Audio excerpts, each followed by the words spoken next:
একবার দর্শকদের ভবানীপুরের ছবিটা দেখাই, যেখানে ইতিমধ্যে ভবানীপুরের বিজেপি প্রার্থী এবং রাজ্যের বিরোধী দলনেতা শুভেন্দু অধিকারী তিনি রামনবমীর মিছিলে যোগ দিয়েছেন।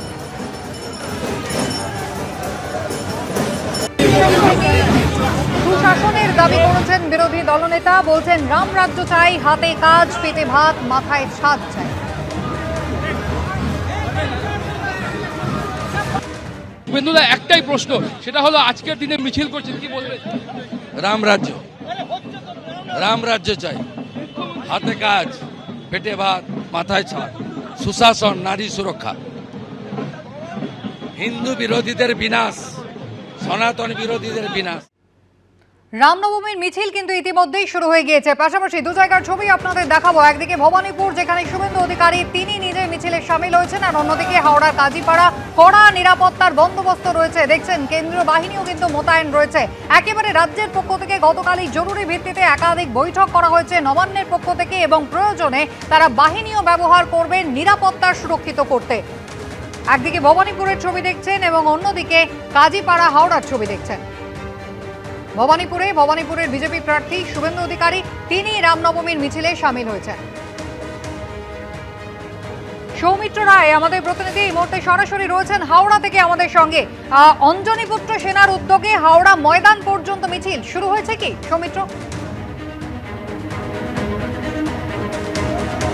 কুসুমিতা, দেখো ইতিমধ্যেই মিছিল শুরু হয়ে গেছে। হাওড়ার কাজীপাড়া মোড় থেকে এই মিছিল শুরু হয়েছে। তোমাকে সরাসরি সেই মিছিলের ছবিটা দেখাবো। আমার ক্যামেরা পার্সন তরুণ বিশ্বাস সেই ছবি দেখাচ্ছে। দেখো, এই মিছিল শুরু হয়েছে হাওড়া কাজীপাড়া থেকে এবং মিছিল শেষ হবে হাওড়া ময়দানে গিয়ে। আদালতের নির্দেশ ছিল যে মিছিল শুরু করতে হবে সকাল 8টা থেকে এবং মিছিল শেষ করতে হবে দুপুর 1টার মধ্যে। এই সকাল 8টা থেকে দুপুর 1টা এই সময়সীমার মধ্যেই এই মিছিল শেষ করতে হবে। আমরা দেখতে পাচ্ছি যে অঞ্জনীপুত্র সেনার উদ্যোগে এই মিছিল হাওড়া কাজীপাড়া থেকে শুরু হয়েছে। অনেক বছর ধরেই এই রামনবমীর দিন এই শোভাযাত্রা হয় হাওড়া কাজীপাড়া থেকে।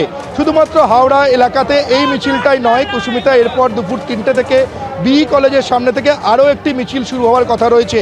এই যে মিছিল তুমি দেখতে পাচ্ছ হাওড়া কাজীপাড়া থেকে শুরু হয়েছে, এই মিছিল জিটি রোড দিয়ে সোজা পিএম বস্তি, অলকা সিনেমা, মল্লিক ফটক হয়ে একেবারে শেষ হবে হাওড়া ময়দানের সামনে।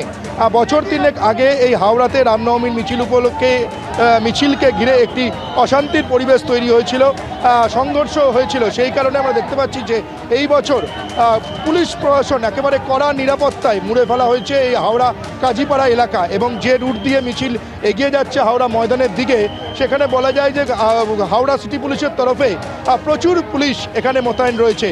হাওড়া সিটি পুলিশের যেমন পুলিশ কর্মী তারা যেমন এখানে রয়েছেন, সিনিয়র অফিসিয়ালস তারা রয়েছেন, এবং হাওড়ার পুলিশ কমিশনার তিনি নিজে দুবার এই হাওড়া কাজীপাড়া তিনি ভিজিট করেছেন, এবং যে এলাকা দিয়ে এই মিছিল এগিয়ে যাবে পুলিশ কমিশনার নিজে সে এলাকা নিজে তিনি ঘুরে দেখেছেন তার ফোর্সকে নিয়ে।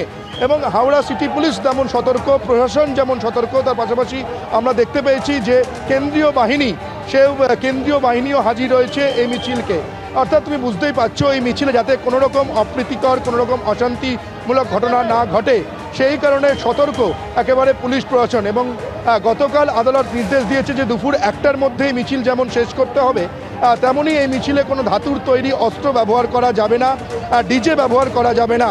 আমরা এখনো পর্যন্ত যে ছবি দেখতে পাচ্ছি, আমার ক্যামেরা পার্সন তরুণ তোমাকে যে ছবি দেখাচ্ছে, দেখো কোনো রকম অস্ত্র নিয়ে মিছিল করতে আমরা দেখতে পাইনি, বা কোনো রকম ডিজের ব্যবহার এখনো পর্যন্ত আমরা মিছিল দেখতে পাইনি। আদালতের নির্দেশ যাতে পুরোপুরিভাবে মান্য করা হয় সেদিকেই সদা নজর রয়েছে পুলিশ প্রশাসনের। এবং আমরা মিছিলের সামনের দিকে দেখতে পাচ্ছি যে একাধিক সাধু তারা এই মিছিলে পায়ে পা মিলিয়েছেন, এবং বিভিন্ন বয়সের মানুষজন তারা এই মিছিলে রামনবমীর শোভাযাত্রা হাওড়া কাজীপাড়া থেকে হাওড়া ময়দানের দিকে এগিয়ে যাচ্ছে। একেবারে সৌমিত্র, তুমি আমাদের ছবি দেখাতে দাও। এবিপি আনন্দ এগিয়ে থাকে, এগিয়ে রাখে।